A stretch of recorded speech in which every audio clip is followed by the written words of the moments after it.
Ada nggak sih orang yang nggak kenal nasi Padang? Nasi Padang masih menjadi makanan favorit masyarakat Indonesia, bahkan mancanegara. Pada survei yang dilakukan pada tahun 2011 dan 2017, rendang, salah satu ikon masakan Padang, terpilih menjadi makanan terenak di dunia. Seorang turis dari Norwegia bahkan membuat lagu cinta khusus untuk nasi Padang.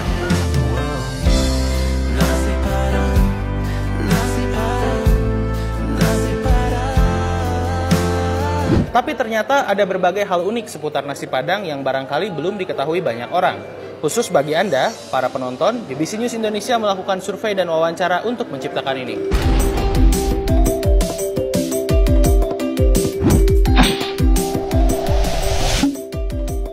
Kenapa namanya nasi Padang?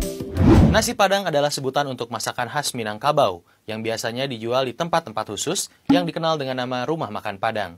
Dulu, rumah makan yang menjual masakan Minangkabau biasa disebut dengan lapau nasi, kedai nasi, los lambuang, atau karan. Namun, pada akhir tahun 60-an, setelah pemberontakan PRRI Perpesta, banyak orang Minangkabau mengganti identitas mereka karena mendapatkan perlakuan yang keras dan cenderung menindas dari pemerintah pusat. Salah satu caranya ialah mengganti nama etnik Minangkabau menjadi Padang. Kenapa rumah makan Padang ada di mana-mana? Sejarawan Minangkabau Gusti Asnan mengatakan bahwa persebaran rumah makan Padang terjadi secara masif pada akhir tahun 60-an dan awal tahun 70-an.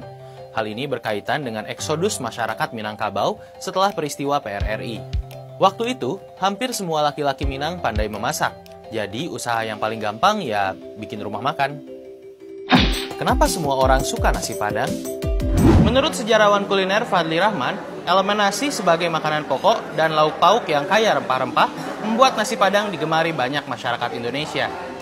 Keberadaan rumah makan Padang yang bisa ditemukan di mana-mana juga menjadikan nasi Padang makanan kolektif masyarakat Indonesia.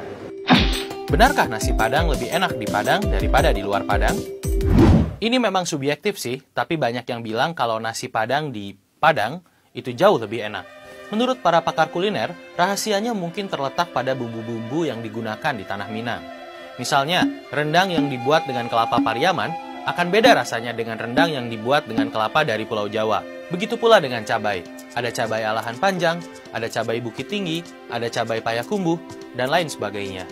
Selain itu, proses pengolahan makanan di tanah Minang juga berbeda dengan di perantauan, sehingga cita rasa makanannya juga berbeda.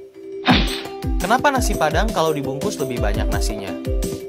Berdasarkan survei yang dilakukan oleh BBC News Indonesia, 79% rumah makan Padang mengaku memberikan porsi nasi lebih banyak ketika dibungkus. Alasannya macam-macam, mulai dari akal-akalan untuk menaikkan harga hingga sedikit lebih mahal, sampai membuat bungkus nasi terlihat elok.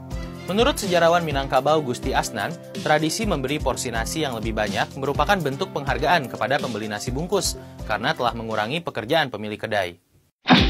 Seberapa sehatkah nasi Padang? Ini mungkin pertanyaan paling penting. Dengan segala santan dan lemak yang terkandung di dalamnya, sebenarnya sehat nggak sih nasi Padang itu? Menurut Profesor Nur Indrawati Lipoeto, pakar gizi di Universitas Andalas Padang, kandungan lemak jenuh dalam santan hanya seperempatnya minyak goreng, dan bahwa makanan bersantan biasanya mengandung kalori yang lebih rendah dari goreng-gorengan. Selain itu, masakan Minangkabau juga kaya akan bumbu seperti jahe, kunyit, lengkuas, dan daun serai yang berperan sebagai antioksidan. Antioksidan bisa membantu mengurangi risiko berbagai penyakit seperti penyakit jantung, stroke, hipertensi, diabetes, dan kanker. Tapi bukan berarti nasi Padang bisa mencegah diabetes atau penyakit jantung loh ya. Terakhir, bagi para penggemar nasi Padang, jangan lupa makan juga buah, sayuran, dan tentu saja olahraga, supaya kita bisa makan enak dan tetap sehat.